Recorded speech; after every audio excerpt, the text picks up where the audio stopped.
Another violent incident involving carers under stress. The observatory will consider issuing the strong wind signal number 3 sometime between Friday night and Saturday morning. And Japan starts releasing another batch of treated radioactive wastewater from the Fukushima power plant into the ocean.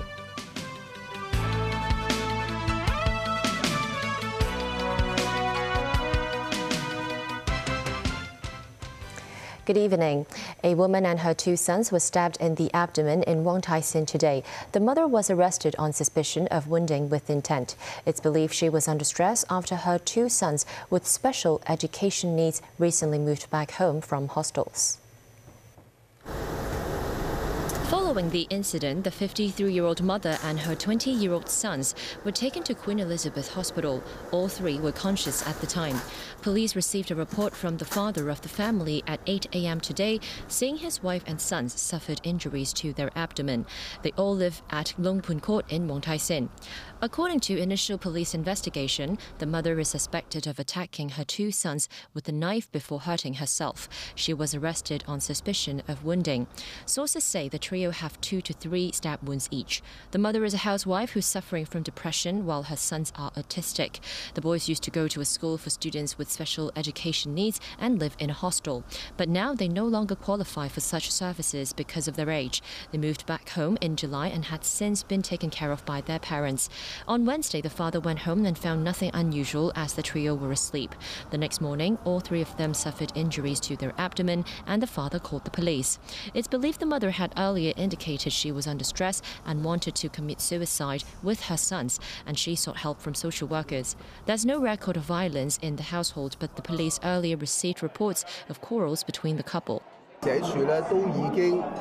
Following the incident, Secretary for Labour and Welfare Chris Sun said the Social Welfare Department had extended the brothers' stay in the hostel by 2 years in the past. He said authorities have been following up the case and will arrange the 2 brothers to stay in another daycare centre and dorm. The incident comes after several cases involving carers being unable to cope with stress or suffering from fatigue. That prompted the government to set up a 24-hour hotline to support carers with inquiries, referral and outreach services. Lawmakers say over 1,000 calls were received in the first 6 days since the hotline came into use. They've urged the government to provide more support for carers in the long run. The Office of the Privacy Commissioner for Personal Data has urged the public to beware of WhatsApp account hijacking. The reminder came after the office received data breach reports from 5 social welfare organizations and schools last month. The reports involved personal data of almost 900 people. Memo Sangai has more. Social media apps have become an inseparable part of our lives. This also creates an opportunity for fraudsters to impersonate individuals and organizations. The Office of the Privacy Commissioner for Personal Data, or PCPD, said the WhatsApp account of 5 social welfare organizations and schools had been hijacked last month. The WhatsApp account hijacking often means scammers impersonating victims' friends and relatives.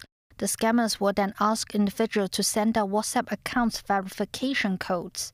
Some will also use fake WhatsApp websites to obtain victims' telephone numbers and the verification codes of their accounts. After getting hold of the accounts, scammers can then swindle victims out of money or personal data. Malware expert Anthony Lai said the fraud technique is not new. Yet, why did individuals still fall into the trap? Maybe sometimes the victims think they have some problems with the application, and there's a support or technical support certainly pops up and ask the questions and voluntarily to help them. They will feel happy a lot. In the reality, there's no such way. If they have proactively to give the support, they will try to another means, not through the WhatsApp. Lai said once scammers have obtained a user's verification code, the consequences can be risky. It means someone or the strangers can hijack or get hold of your WhatsApp account, and all of the contact list will be also stolen. The expert added individuals should phone or email software vendors if they have any doubt. Memos 9, TVB News. The standby signal number 1 is now in force and will remain at least until noon on Friday. The observatory will consider issuing the strong wind signal number 3 sometime between Friday night and Saturday morning. With Kinu gradually edging closer to the coast of eastern Guangdong, winds are expected to strengthen gradually over the region tomorrow afternoon. Under the influence of the northeast monsoon, Kinu will weaken slightly over the coastal waters of eastern Guangdong. However, it will edge closer to the vicinity of the Pearl River estuary gradually. The need for issuance of higher tropical cyclone warning signals depends on its intensity and also its distance from the Pearl River estuary. According to the current forecast track, Kinu will maintain a distance of about 400 kilometers from Hong Kong tonight and tomorrow morning. The chance of strong winds prevailing over the territory is low. Heavy showers and cooler weather are expected on Sunday and Monday. Typhoon Kinu brushed past southern Taiwan today, killing at least 1 person, injuring 304, and causing localized damage. Kinu made landfall on Taiwan's Hengchun Peninsula with winds of up to 252 kilometers per hour. The heaviest rain fell in mountainous and sparsely populated parts of Pingtung County in the south and the east coast counties of Taitung and Hualien. The typhoon also affected the port city of Kaohsiung. Most cities and counties declared a day off, work and school, though Taipei was not affected and operating as normal. Taiwan's 2 main domestic airlines, UNI Air and Mandarin Airlines, cancelled most of their flights for Thursday. Dozens of international flights were also cancelled, but the high-speed rail connecting northern and southern Taiwan was not affected. Japan's wrecked Fukushima nuclear power plant said it began releasing a second batch of treated radioactive wastewater into the sea this morning.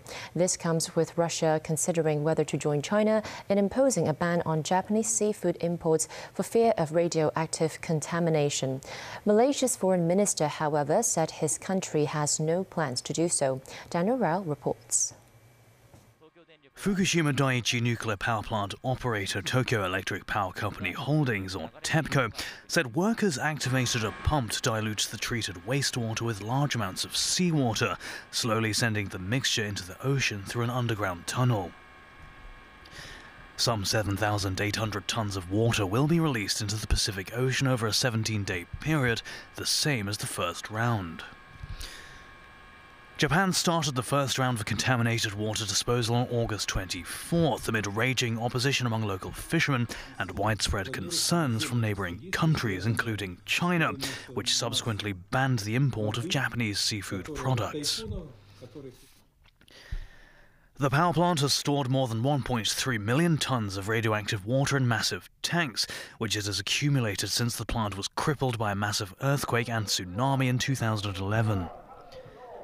TEPCO said the discharge is planned to continue for more than 30 years. Elsewhere, Japan's agricultural minister, Ichiro Miyashita, arrived in Malaysia on Wednesday for a meeting with Southeast Asian agriculture ministers. Miyashita said Japan is undecided about whether to file a complaint about China's ban on Japanese aquatic products to the World Trade Organization immediately, but hopes to find a resolution within the body's framework. Malaysian Agriculture Minister Muhammad Sabu said Kuala Lumpur has no plans to restrict Japanese fishery imports. He said Malaysia conducts strict testing and so far has found no radioactive element on seafood imported from Japan. Meanwhile, Russia set up an independent monitoring committee in its Far East to monitor effects of the water discharged by Japan. Russian scientists have expressed grave concern about radioactive substances such as tritium in the water. Furthermore, the Russian Foreign Ministry said Japan has failed to provide full information about discharged water, despite repeated requests from both the Kremlin and China. Moscow is considering whether to impose a ban on Japanese seafood imports for fear of radioactive contamination. Daniel Rao, TVB News. The body of a Chinese woman killed in Tuesday's Bangkok shopping mall mass shooting has been claimed by her relatives. Another Chinese tourist who was injured and admitted to hospital is now out of critical condition. On Tuesday afternoon, a 14-year-old boy went on a shooting spree in a downtown shopping mall in the Thai capital, killing 2 women and injuring 5 others. Thai authorities say they will provide the families of the deceased with compensation of 200,000 baht each, or about 42,000 Hong Kong dollars. The teenage shooter has been charged with murder. 3 men have also been reportedly arrested on suspicion of selling a gun to the teenager. Still to come on tonight's news. British Prime Minister Rishi Sunak plans to phase out smoking among young people by 2040. A 3-vehicle pile-up in Changsha. And a self-service kiosk at Admiralty MTR station for the public to report lost items.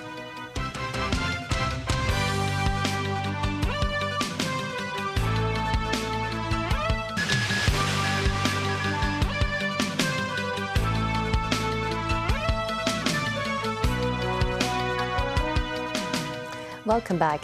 British Prime Minister Rishi Sunak has been outlining his plans for the country in a keynote speech at the Conservative Party conference in Manchester. He plans to change a major railway project, cut inflation and phase out smoking among young people by 2040. David Garrett has more. Rishi Sunak's wife made the introductions. Now it gives me the greatest pleasure to introduce you to a wonderful, wonderful father, my best friend and your Prime Minister, Rishi Sunak. Portrayed as a family man, Sunak needs to convince voters he can lead Britain beyond the next general election, likely in around 12 months' time. He painted a picture of a brighter future.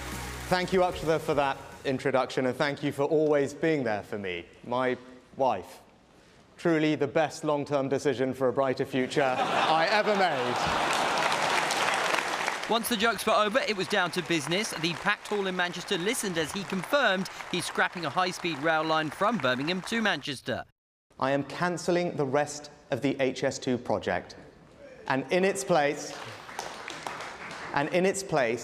we will reinvest every single penny, £36 billion, in hundreds of new transport projects in the North and the Midlands across the country.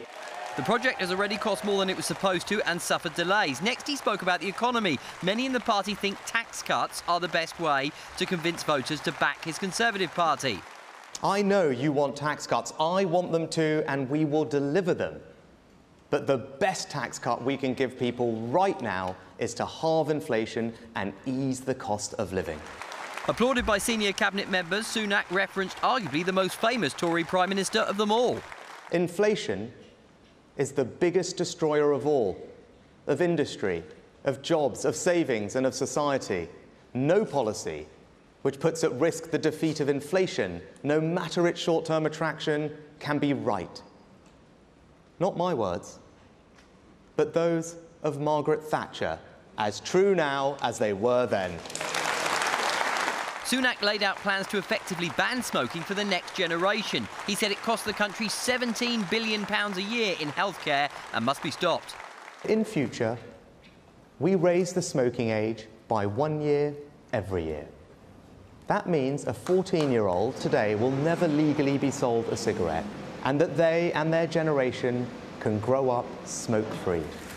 Sunak and his wife left the room to a standing ovation. He came to power as new party leader 12 months ago after a turbulent year for the Tories. The Prime Minister has not faced a vote by the country. The electorate will determine whether he can bring about the changes he spoke about. David Garrett, TVB News. The Nobel Prize in Literature was announced just minutes ago in Stockholm, Sweden.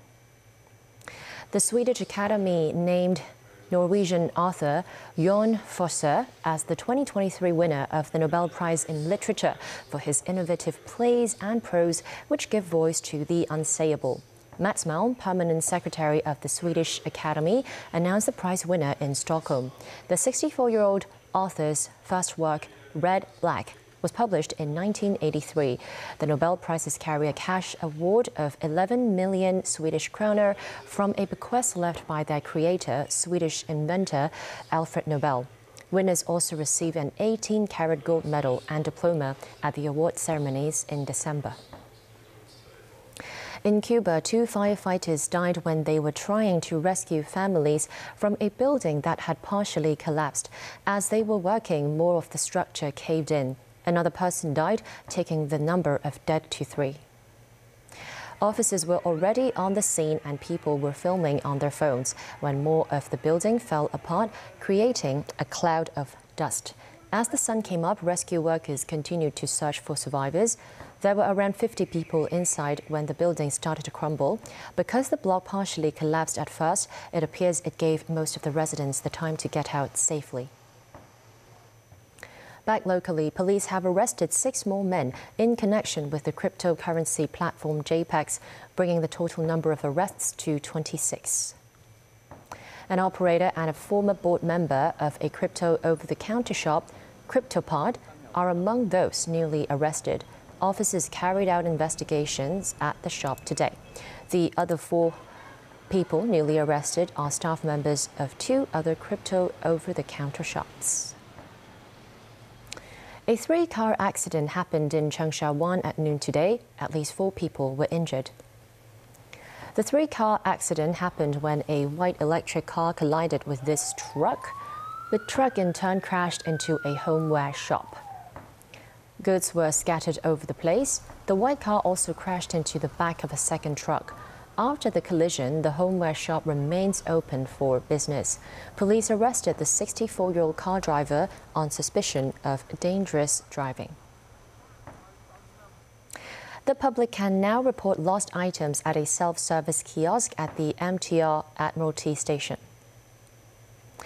With this self-service machine in place, residents do not always have to drop by a police station when they report lost property. Under the new information sharing system between police and the MTR, the chance of people regaining their belongings would be greater than before. The police also said the system is secure and individuals must give consent before passing their data to the MTR. More self-service kiosks will be set up in other MTR stations, including Taiwan. That's the news. Thanks for watching.